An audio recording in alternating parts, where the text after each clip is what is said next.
I'm Rebecca. And I'm Hunter, and this is the Family Showdown!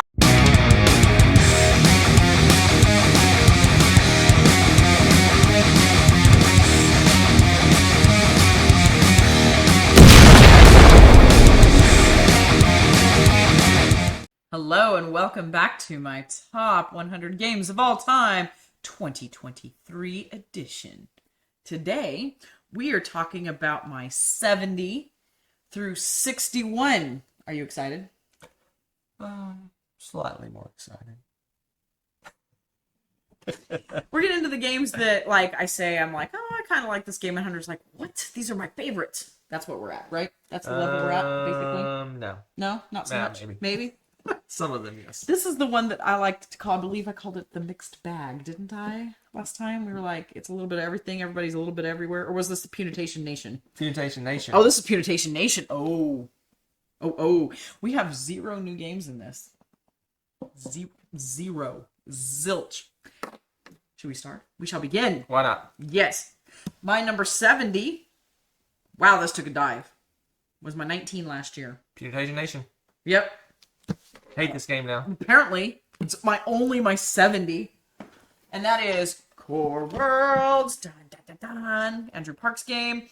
This is one of the expansion boxes, I believe, isn't it? Yes. Yes. Yeah. So, and it has a big insert, and I probably shouldn't be tilting it. Too late. But here we are. No, we store this one, Brugge. Oh, do we? Okay. So, Core Worlds is a cool space-themed, I like that part, deck builder. What you're doing now, your goal is to go after these core worlds at the end of the game that are worth like mad victory points. In the meantime, though, you need to build up your deck. You have your space fleet, and then you have your land troops, and you need to build different quantities of these up depending on which planets you're going for. There's a small tableau of, again, smaller planets with lesser, needed to conquer them. They give you some smaller benefits, some small victory points here and there and stuff. And you're building up, getting those, helping to build up your army to get to the point where you can go after one of the big monster core worlds at the end of the game. Typical deck builder style, you throw everything down, you do your attacking, you're buying, you're done, go to the next person. So it goes pretty quickly. I think it's like a 45-minute game to an hour. It says an hour on here. Probably with the expansion and everything. It's about an hour. With 2-player anyway. And it's just a smooth, fun space game. We love it. I in particular love it because, again, it's deck building and it's space. The different core worlds all require different combinations of things. So depending on what abilities work really well for you, that's probably the planet you want to go for. Occasionally you're going for the same one as other people. So there's like this race to battle it out and be the first one there to take that planet because only one person can have it. Super fun game. What I find interesting... Yes. Very, very well done, by the way. Thank you. What I find interesting, though, is back in the day. Yes. As they say. Yes. This was like one of your super favorites, and it was like, meh, for me. Yep. And it's been like... That's interesting to me. That's interesting.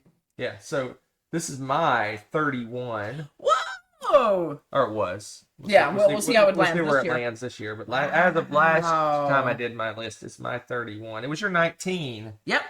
So it dropped way down for you. We'll see what happens with me. I don't think it's going to drop as much for me because I still think I think this might be one of my favorite deck builders. I'm sure there's other ones higher up, right, but it's one of my favorite deck building games. I don't know. I'm going to have to look and see. But as far as like straight deck building, I'm thinking a lot of them I want a little bit more for most of them now. Actually, no, I think it's the other way around. You think so? I think you like the pure ones more so than the ones with lots. It looks pretty pure. It's got some other stuff going on, especially if you play with the expansions. Well, it's got fair. Different what are they called? Guilds or something that you work with. With the leaders and all that stuff. Yeah. I don't know. I don't see any straight. Don't spoil your list. Calm down, Chief. But anyway, I like this one more than you, so ha. I never thought I'd see the day, folks. Never thought I'd see the day. That's crazy talk. That is crazy talk. Core Worlds. So my number 69 has gone up a little bit. it was my 84. It has shifted a little bit. And I think it always is a little bit in flux, depending on how much we've played of it and stuff. And this is just a classic anymore to me. And that is the beautiful, the amazing Scythe. Oh my gosh. I'm probably the least eloquent person that has spoken about this game. And it is just awesome. Not that awesome. It's in your 60s. It's still amazing. Garbage. These are amazing freaking games. I would never turn down a request to play this one. You know, and we're at that point with these games. Actually, pretty much all of my top 100 are that way anymore. But we've got this big, huge map. This is the game where, yes, it's kind of area control. Yes, you might attack. You might not. The point of the game is to get, like, 10, I think it is, victory stars, and these accomplishments. You have to fill out these achievements. Right.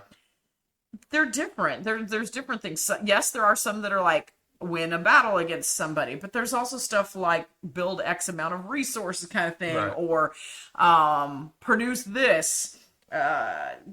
There's all these different achievements that you can get and put your stars in. So you may skip the fighting because it's easier for you to do other stuff.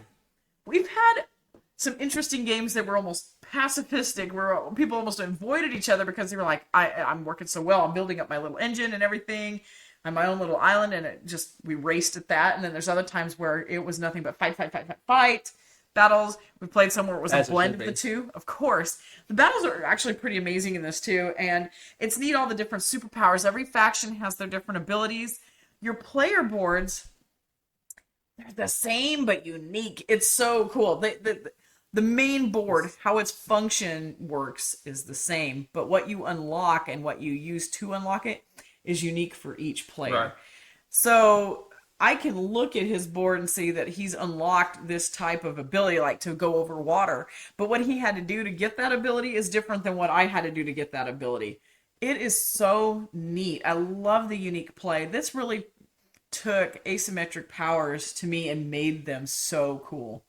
And then they've had expansions since then, and then they've had kind of a the little legacy, like campaign modules.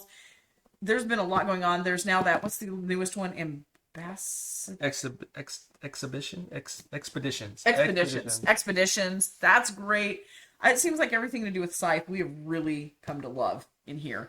There's even the giant, like, blimps. There's this crazy blimp expansion. You have these airships that come in, and I just, wow, there's so much going on in these games. I loved the campaign. We kind of got to where we weren't enjoying campaign games a lot, but this one was engaging. It was fun, and now we like to play with all of those elements in the game. It's just, wow. They really knocked it out of the park when they did Scythe. This was a win. Oh, the playtime? Long. Yeah, long. This is a game that I probably will never want to play 5 players again. No, we played 7. No, we did the max, We did right. 7 players. We did the max. It was 7 players. I don't know if I'd want to play 5 again either. It's insanely long. It turns into like a day event. But not quite that long, but yeah, it's about probably half hour, 45 minutes a person, maybe a little bit longer than more than that as you get up there, I think. But 2, 3, and 4 players, chef's kiss. Mwah. Lovely. Love this game. I wonder. Yes. You said this went up for you, right? A little bit, yeah. I wonder if the fact, because I may be recalling wrong, but I'm recalling that when we played Expeditions, she's like, we need to play Scythe again. That's fair. And when you want to play games, they tend to go. They go up a little bit. It's true. That's true. It's been a little while. It is my 16. Yeah, you love this game. I do love this game. It's wonderful. One of my faves. And that's one thing I like about that too, is I'm never going to hear you be like, oh, Scythe. No, I want to pull this off the shelf. Hunters and be like, yes. So it's very exciting. Love this game. Solid game. That is number 69. All right, number 68. This one's holding pretty strong. It was 58 last year. It's just dropped a little bit. And this is another beastie of a game. And this one is Glenmore II Chronicles. Man, oh man.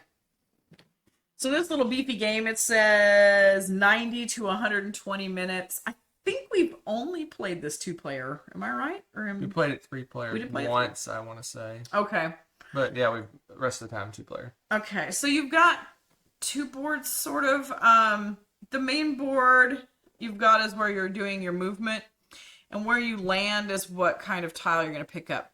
But it's got that cool, as everyone's so popular loves to say, the ratchet movement. No one says that except Tom Vassell. And you love to say it. You love Makes ratchet. Sense. You No, go forward, but you can't go backwards. Thing and call it ratchet. No, it makes perfect sense. Yeah, you can't go backwards. You're moving forward, but you jump ahead. Somebody behind you gets to move until you're the last one, right? Yeah. That movement mechanism is really cool and engaging. And it makes some interesting choices because you're seeing all the tiles that are in front of you, and you're building on your player area. You're going to, it's almost like you have 3 player areas. You got your personal play area where you're putting your tiles. You've got the map area where you're moving and you get certain perks and things, and kind of, I think you leave down tokens or something, right, to claim areas, if I remember right. And then you've got the movement area like I was telling you about. And so you want to pick tiles that'll work well together because you get benefits depending on which tiles are where and next to each other and all that. So you're trying to build a really efficient puzzle down here. But there's all these tasty, juicy little tiles waiting for you to choose them. Do you want to jump ahead and get like a super cool tile, but you're bypassing all of these other ones that your opponents may decide to pick up instead? You're not going to get to go until you come all the way back around again. Or do you want to do that and then risk that super juicy one, thinking they're going to pick something before that? There's that gamble that which tile is going to be the best for me? Do I want to get that far ahead and let people have possible multiple opportunities before I get to go again? It's so good. I love that pressure and all the good decisions you have. A lot of good decisions.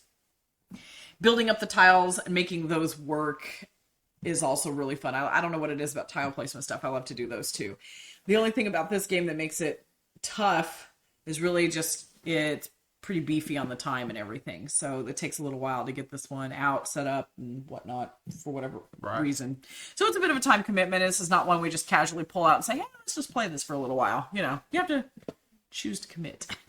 Yeah, and this one, this Glenmore II, they call it Chronicles. The reason is there's little mini expansions that you can put in the game. We just started doing only a few of them too. We've gone through some, maybe half of them. Half of them, yeah. Yeah, and we basically mark which ones we like, and someday we'll get through all of them, and then we'll know which ones we like and don't like, and you can pick and choose which one you put in. Actually, I think if I remember correctly, so far we've liked them all. If I remember right, we must find out. I thought this was the game that we put so far we liked them all.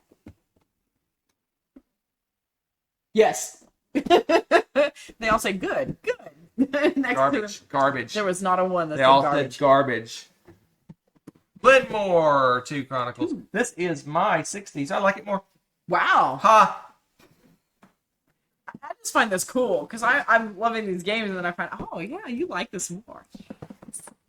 Who knows? You may hate it this year though. Yep, garbage. All right, my number 67. This took a jump up. It was 103. It's gotten a boost because it's been reprinted and revamped a little bit. That is Brugge, aka the new and improved Hamburg with the sleeve that I hate. I'm going to take this off because I hate this thing. It's crazy slick. Uh-oh, hold on. Whoa. Hold on. Uh-oh, don't look, Corlew. Actually, you can keep the lid off because it's kind of fun to show off. Oh, let me put that back on. Okay, Hamburg, aka Brugge. They finessed it a bit, streamlined it, gave it a new name. Gave it some colors. Beige for days! No, it's got a little more color now. But this is the Stefan Feld game. Point salad. Points. But I feel like it's card salad. This one is... Card salad? Card salad. How do you want to have this card work for you today? Is it a carrot? Is it a piece of lettuce? Card salad. There's like 6 different uses for each card. It's crazy. So if this is your first foray into Feld, that may be tricky for you because you will fall a victim to analysis paralysis over these cards, going, which one? There's so many good choices. You can use them as resources. You use them to build like a foundation for building a building there. They have special people abilities that do things. They're money, potential. It's just crazy. There are all these different things. So you have these cards. You're trying to build through. And as with all Steffenfeld games. It's a Euro, and it's points, points, points. You want the most victory points for the end of the game. The new finessed version is ridiculous. Look at this beauty. Woo! So, should be for the price. Yeah. Plated gold. No, it should be, though. It comes in a really cool carrying case, but it's got all these little wooden bits that are now brightly colored. And again, you're building a little wall, which is funny because, yeah, there's just some victory points in there for that, but it mostly is stuff like, most of that gives you the first player ability. You know, you get to choose between ties. You know, you're the tiebreaker person. There's some little perks with stuff like that. Oh, you're pulling out more to... Okay, I was like, what? No, but stop. I know. There's so many decisions. You can play this one over and over and still find fun, different ways to use the cards. Replayability for this one's super high. It never feels samey to me because you always want to do something different with those cards. Always. Yeah. And again, like we said, we love Hamburg. Bruges is fantastic. Hamburg's great. But again, it is a punchy price. So there's but Brugge is out of print, so there's that. So now you're stuck with Hamburg. And I say stuck in probably the best way. Yeah, it's really this one good. for me is my 113. It's kind of far down there, but I think it's going to get a boost because the this is good. The city collections they're pricey, but they're really well made. Every one of them across the board was an improvement over the original, and I installed our original games, so we don't have those anymore. So. We have the city collection games, so there you go. Hamburg. AKA Bruges. Bruges. Old school peeps. Bruges. Yes, now we're moving on to my number 66. It was... Oh, it took a beating. It was my 24. Punitation Nation. Punitation Nation. Meeples and Monsters. Meeples and Monsters. Why do they punish this? I love this game. I don't know. I guess I wasn't in the mood for... You hate it now. Meeples and Monsters when I went through. I don't know. But this game is reminiscent to me a little bit of Lords of Waterdeep in that you're building these different buildings and people can go to them and get stuff and you can get a perk and stuff like that for it. That's kind of where the Lords of Waterdeep part of it ends, though, because you've got your little meeples and you're creating your little crew and you got your fighter and the usual like D&D group kind of thing going on. And you want to go out and go on adventures. So you need to prep your group. And so you're going to the different buildings to do things to prep your group, to get ready to go out on adventures. I don't know what it is. It's just such a cute theme and a cute idea. I love the Lords of Waterdeep feel because that was one of the best parts for me of the game in Lords of Waterdeep is how you do that. Cool things you get to do with your little specialty meeples. You get to boost them up and level them up. They get cooler and better abilities.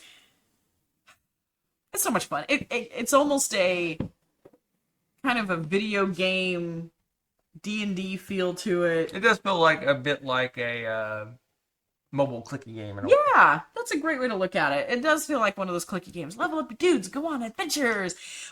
And it's quick, too. I don't think this took too long. It says 45 to 60 minutes. It's got to be that. It cannot take more. It goes really fast. It's really fast, but it feels like a lot of game for what you're doing in that time. Because you do a lot, and you end up with this full board full of different buildings and places and stuff, and you have your team. You're all leveled up beefy by the end, and it's great. It's a lot of fun.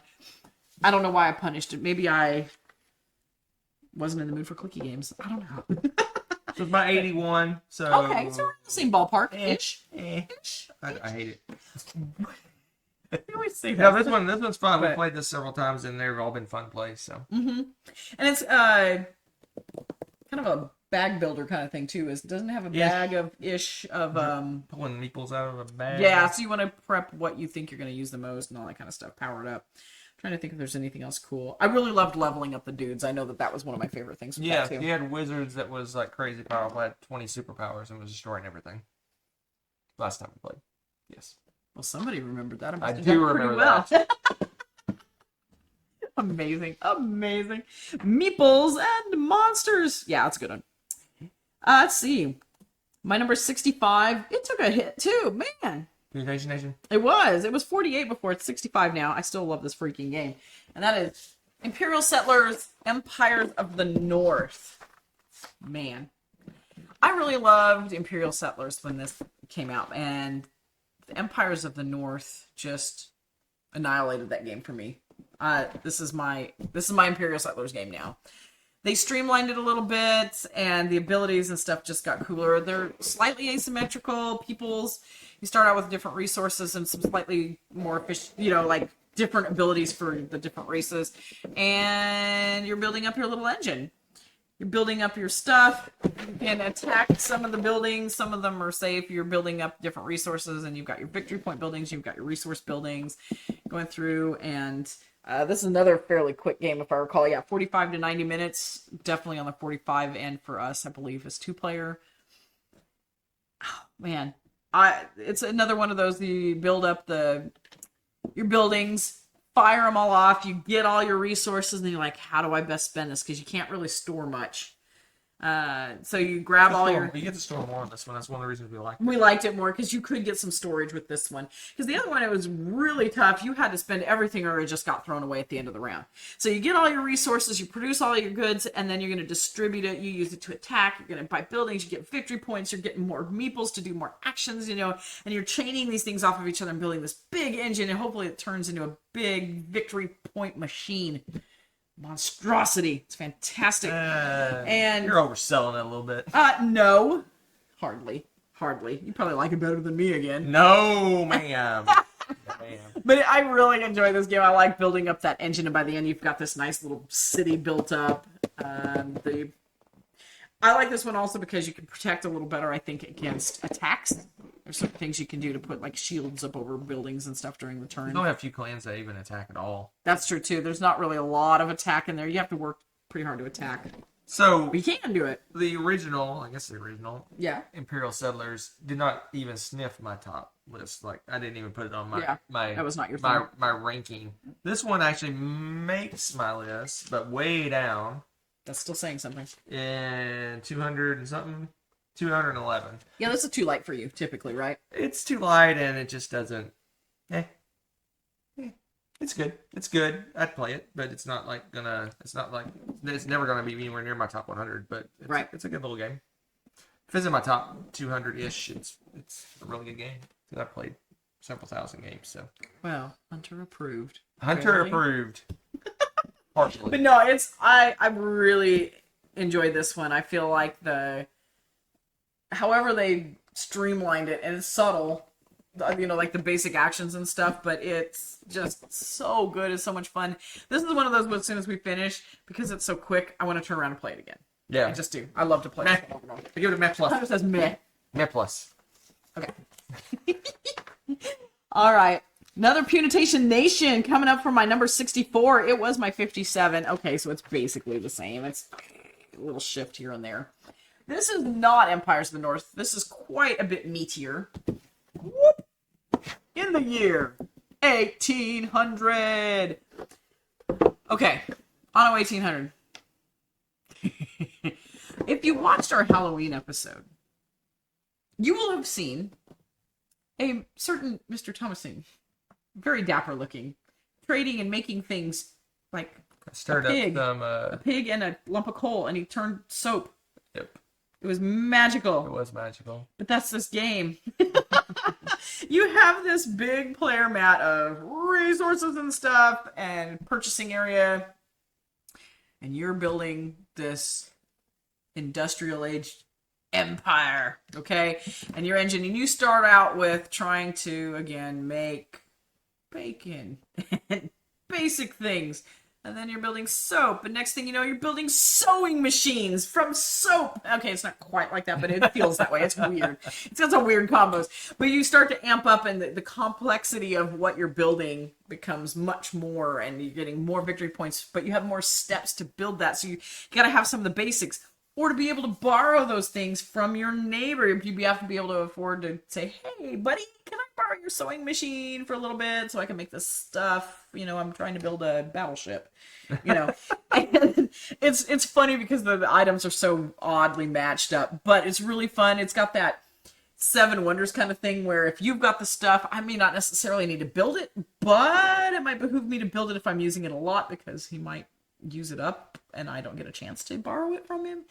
So you're doing these things, you're building up this big engine, and before you know it, the game ends. Because, I don't know, I feel like the time flies in this. It's like a 120-minute game. It's a longer game, but it doesn't feel like it because from the get-go, you are able to make things, and I love that. You don't just start and you're like, oh, look, I did my block. It's my turn. You know, I don't like those games that have such a completely slow burn. This one, it does start out modestly, but it cranks up very quickly. Unless you somehow really bunch it up. And then it's going to take you a little while longer to fix that. But it's neat because you have special workers of different types too, so you're getting more specialized workers that can do the more difficult tasks or more things. You're trading those out, and you might want to trade them out for some simpler workers later on in the game because you have too many of the super technical workers, and you're trying to. This balance is always changing as your efficiency engine changes as well. Really fun game. Odd game in that, again, you're matching soap and sewing machines and stuff, but it's fun. You're such a stickler for that. You I don't know why, it's just funny to me. Like you rag on like Shakarian because of that. Like you use like a stick and a piece of cloth and you do a magic trick. You're like, oh, it's so good, blah. I think it's funny. I love this game. It's my number 41. Wow, he does love this game. Some things that I would like to add from what you said. Yeah, I'm sure I didn't cover any like. Well, you covered some things, but this thing. Well, the reason I like this game is it's got some unique aspects. At least it feels unique to me. Right. One of them is that it's a contract fulfillment game, so you're making you're making all this stuff to fulfill these contracts. But the interesting thing is, you mentioned workers. You have a pool of workers that you use to do things. If you want more workers, which is great, you always want more workers, right? Oh, yeah, this mechanism. But you every time you add workers, you're adding more and more contracts that you have to fulfill, and you end up with a big giant stack of contracts. It feels so stressful. And you're like, oh my gosh, I got 20 contracts or whatever. But the thing is, more workers, you get to do more, you get to fill more contracts, so it's a balance. Like, where's the balance in that? Where's the balance in that? Before you know it, you've cleaned that slate and you've emptied all those contracts. It's amazing. You wouldn't think it works that way. That's what I think is probably one of the most like startling things about that game. Startling. It is, because you're like you said, and I don't even think to mention it. I don't know why, because you're every turn you're going, I need people. I'm getting more contracts. Right. That every turn at first, especially the first game we played, I spent half the game going, how? What? Where? And it works. It's really cool. By the end, we're racing each other to finish it up. Good stuff. Anno 1800. All right, my next one on the list. My number 63, Punitation Nation. This may be just because I haven't played it in a while, and I need to play it again because I freaking love this game. I know I do. My number 63, again, was my 17th. Why was I so mean to Hadrian's Wall? I love Hadrian's Wall. Garbage. The real one, the fake one, the game, whatever. Hadrian's Wall. Garbage. No, that's not true. This game is magical. You know why? In this box is probably the densest game ever. It is chock full of paper. Chock. Chock-a-block? Yes, you love to say that. This is as Hunter says, oh, I even have a quote one of these days. One of these days. It says, quote, "We will never get through all these pages. Hunter, circa 2022. And the reason he says this, and we laughed about it, okay? See this on the top? There's a layer of cards. Everything underneath this. You can lift it. Do you want me to lift the cards back. Okay. You can lift the player boards if you. Can you? Okay. Or the rule book or whatever this is. No, that's just part of the pad. No, that's not part of the. Yes, it is. Oh, it is part of the pad. There's 2 pads to this game, and they're each about like yay thick. You really gonna do this? We're gonna do this. It's very interesting. We're gonna do this. Very interesting. It is pretty interesting. So here's Hadrian's Wall. You put this across the top, okay? And then, yes, folks, you heard it here. It is a lot of roll and write, or not roll and write. It's so the box. Meeple and write. Yeah, the box, and yeah, you see that? That's insane. That's a lot of paper, people. So we kept our game. I also enjoy playing this solo, which, as you all probably know, is kind of insane because I don't play a lot of solo games, and I love this game. So you get 2 pages. One of them is Hadrian's Wall and your defense of it, and so you're building up the wall defenses, your soldiers, the fort itself, workshops, some things, and then you're also working on getting victory points and renown. It's a little engine builder for some victory points and stuff at the bottom. And then on the other page that you have is going to be your priests, performers, traders, all of the like cultural aspects of the town and things that are working inside the town that you're protecting. And of course, as a result, they're giving you victory points because they're safe and healthy and happy and doing good things, and the city's happy and the people are there prospering. What's great is we just dump all the meeples in here. I don't know why we even sorted the colors, but they each do different things. Because you have to have a certain number of each. You do, depending on the player or something, right?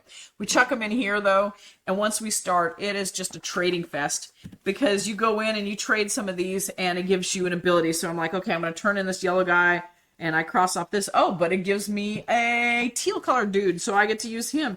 And I get to collect him, and in combo with another one of those, I get to go and build a temple, and that's worth X victory points. And it's just fun. So we're trading back and forth. We're doing these, and again, it's another efficiency puzzle like these games are, where you're trying to cross off as much as possible, get a good chain going. The ultimate goal for this is Hadrian's Wall, which is across the top, because throughout the course of the game, at the end of each round, the barbarians are going to attack your wall. Do you have enough defenses at the top on these areas? You have a right and a middle and a left side.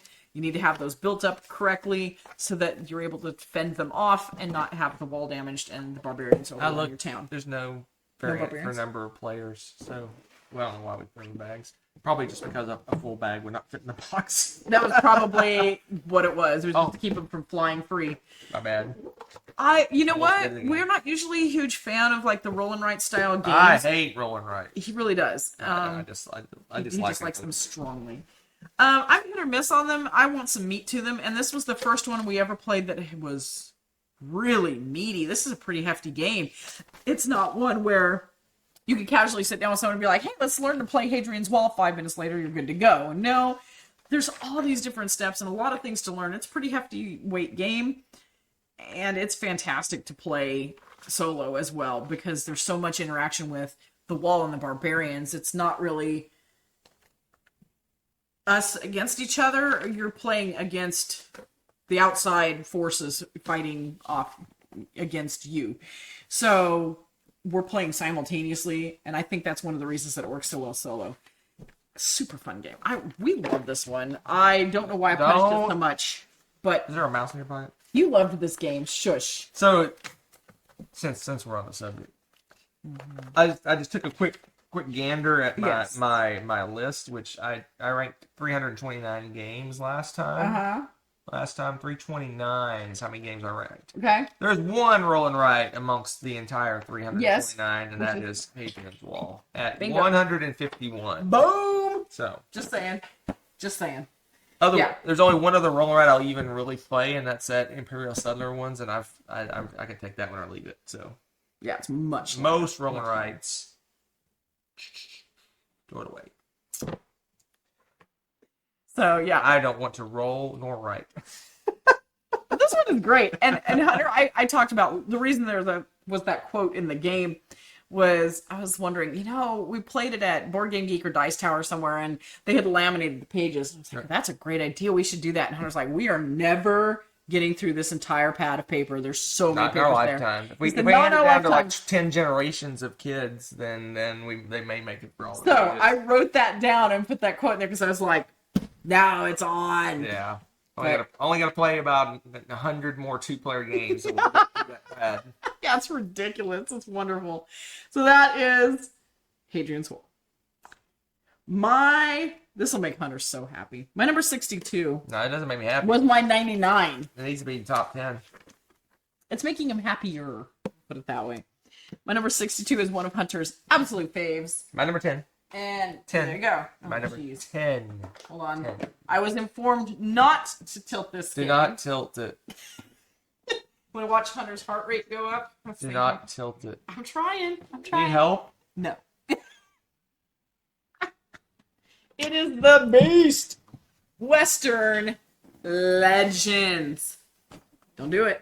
Oh, you can tilt it. Wow. I'm just saying if the back is correct, and it is. Oh, yeah, you made sure the back of the box matched this one. Western Legends is a sandbox game. So what that means is you get to choose what you do and when and how and why. This one is Western theme, and you are going to basically choose, do you want to be a good guy or a bad guy? because they have 2 different victory point tracks. So you want to commit to one or the other. Well, you can only do one or the other.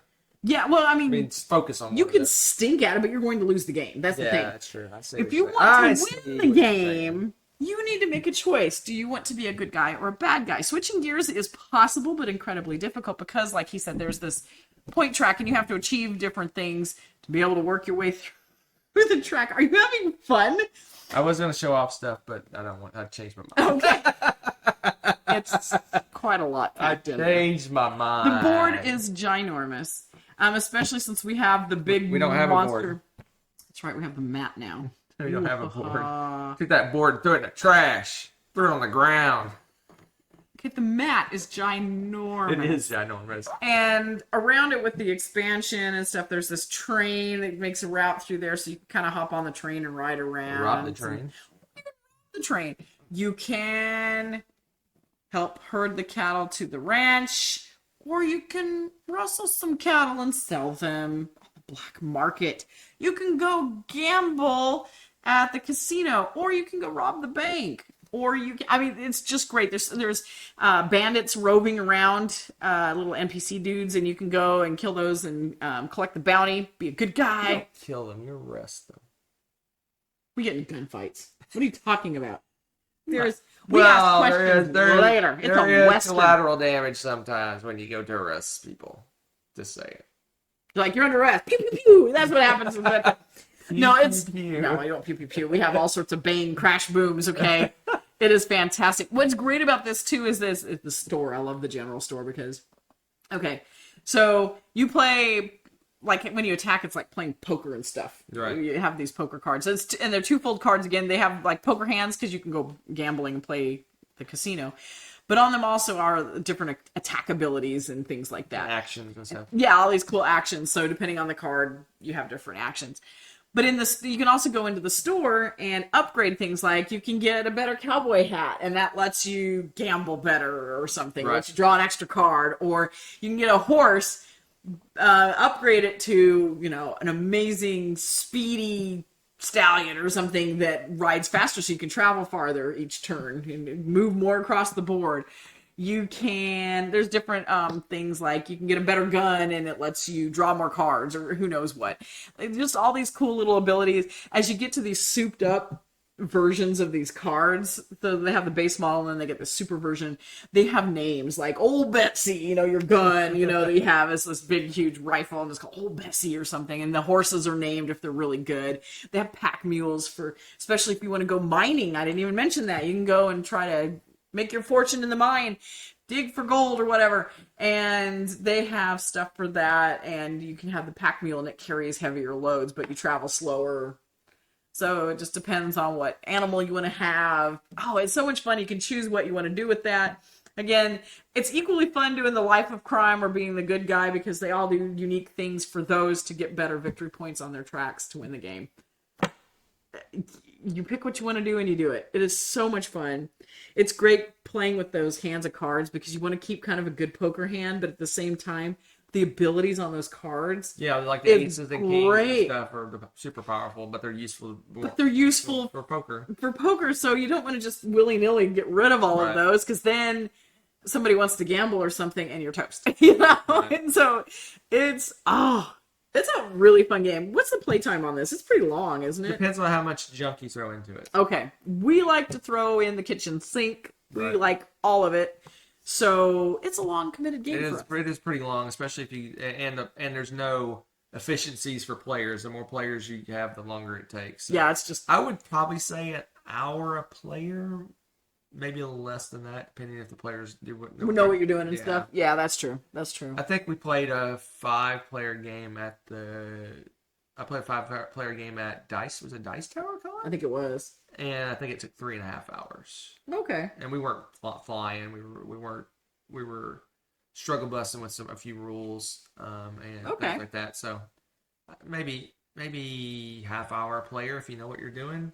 I don't know if you can get a 2-player game in an hour, probably an hour and a half, 2 hours. So yeah, I don't know. It's a longer game, but it's super fun and it's totally worth it. Totally worth it. It's all right. It says the person who's number 10. Is that what you said? It was yeah, number 10? This is one of my favorites. I love this game. It's so much fun. Every time I play, I try something different. Different, yeah. Last time I played, I tried to go. I usually do lots of gambling. This time I did lots of cattle and mining and things like that, non-aggressive stuff, and I didn't have as much fun. So I'm never doing that again. Non-aggressive stuff. I was a marshal. That's boring. So yeah. You're like good guy. Yeah. Okay. No, it's not boring. But... No, it's fun, yeah, because you go and you chase down the random bandits and stuff. Or if and players. if I'm playing and he knows that I'm a bad guy, he can go and get me. Arrest you. And arrest me. Throw you in jail. Throw me in jail, and he gets some mad victory points and credit for that. Right. And of course, that's not good for me. So you lose your cred. Super fun game. So much fun. Truth be told, as much as I love this game, as much as I love the expansion, the base game itself is awesome. So it really is. So. Just happy to play that too. But Western Legend. I have nowhere to put this. I do. I put it over here. I just have to be strategic so I don't tilt the thing. Strategery. Thankfully, the last game on the list for today is tiny, so it's easy to. So tiny, it didn't even fit on my list. Rude. This one has leaped up from my 108 to my number 61, and that is the cuteness trails. Man. So this one is great because you could take this out and put it in. This is another one of those. I swear I should just get a quiver. The more I talk about these, I don't like not having the box. It hurts me a little bit. But it hurts me. The the portability of being able to say, "Hey, I have this game." Boop, boop, boop. You know, I like that too. So I don't know. I'm torn about that because I do love the art. Portable as it is. It really is. Cute little game. All you're doing is you're laying out this trail, and you're gonna hike this trail, and then you're gonna head back home. And as you're doing that, it's like a mini version of the Parks game. Yeah. So it's like a pared down, like a streamlined version. A very streamlined version. In fact, does it say that? By a half hour, I'm guessing. Oh, it's tiny, yeah. Right 20 to 40 minutes. Yeah. 20 to 40 minutes. And once you know how to play, you can easily get it at that 20-minute mark. Yeah. So you go through, and as you're doing that, wherever you decide to land, because again, you can't go backwards. You're always moving forward. You're hiking along a trail. Why would you go backwards? You stop. Missed something on the trail? Yeah, well, too you bad. You heard something behind you? You don't look back. There's a bear behind you? Don't look back. An elk? Actually, you might want the bear. I don't know. There's bears. You get resources where you land. And of course, you get those resources. And your contract fulfillment in the game is like to go see the sights. So you pay those resources, and then you get to take a picture of the beautiful view or whatever. And again, oh my gosh, the art for these games, they do such a lovely job. I love them. They have a list of the artists that they used in the game, and they tell you what they did. But there's things like, this is so fun. You're earning badges in this one. You have astronomy badge, bird watching, cartography, navigation, climber, collector, first aid, observer, photography, shutterbug, sunshine repelling, recycling. I just love this. All the different badges that you get. So that's basically like your little contract fulfillment thing. I'm trying real hard not to say the line everyone wants to say. What's that? Badges? We don't need no stinking badges. I didn't say it. Anyway, if you've heard of Parks, this is a cute little portable, pared down version of it. It's quicker. Trail's nice, simplistic. Again, you're going down the trail. You're heading home. It's an efficiency thing.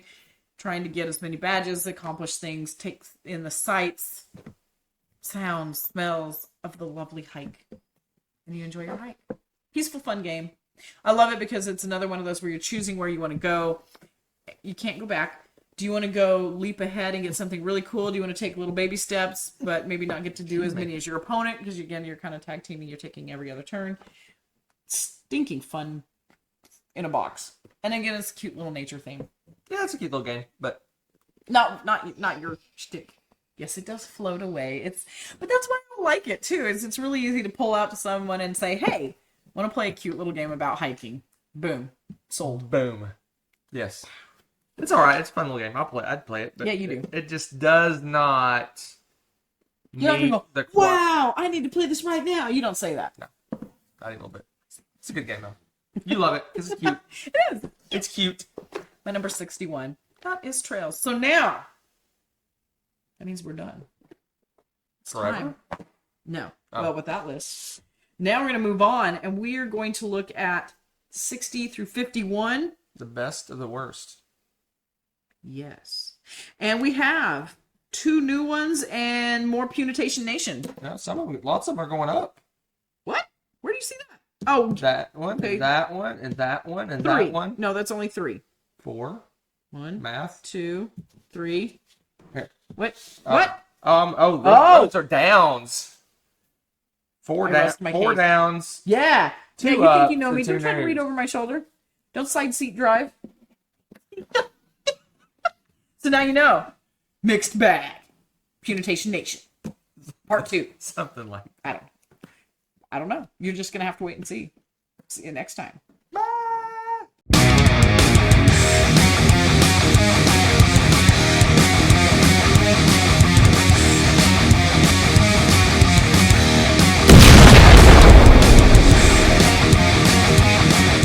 Thanks for watching. If you enjoyed this video, give it a like. Click subscribe to join our wonderful viewer community. Want to be notified when we upload a new video or go live? Click on the little bell below.